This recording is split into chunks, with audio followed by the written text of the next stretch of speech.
السلام علیکم۔ آج کا ٹاپک ہے احسان کی قید۔ لوگوں نے ایک دانا سے کہا، کل فلاں شخص آپ کی نسبت ایسی بری بری باتیں کہہ رہا تھا جو آپ کو سخت بدنام کرنے والی ہیں۔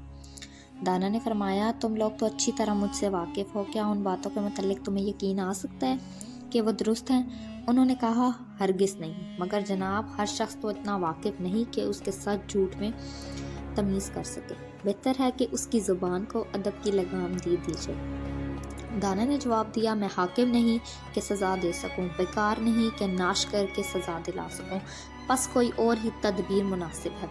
تھوڑی ہی دیر گزری تھی کہ بد زبان بھی آ گیا، اور دانا نے اس کی خاطر تواضع میں کوئی کسر اٹھا نہ رکھی۔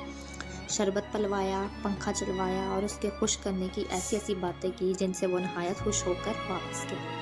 اس کے چلے جانے پر شکایت کرنے والوں نے کہا، آپ نے یہ کام بالکل عقل کے خلاف کیا ہے کہ ایسے بد زبان دشمن کی اتنی خاطرداری کی۔ دانا نے جواب دیا، تم سمجھے نہیں کہ میں نے کس طرح اس کے دل کو اخلاق کی جیل خانے میں اور زبان کو ادب کی زنجیر میں قید کر لیا ہے۔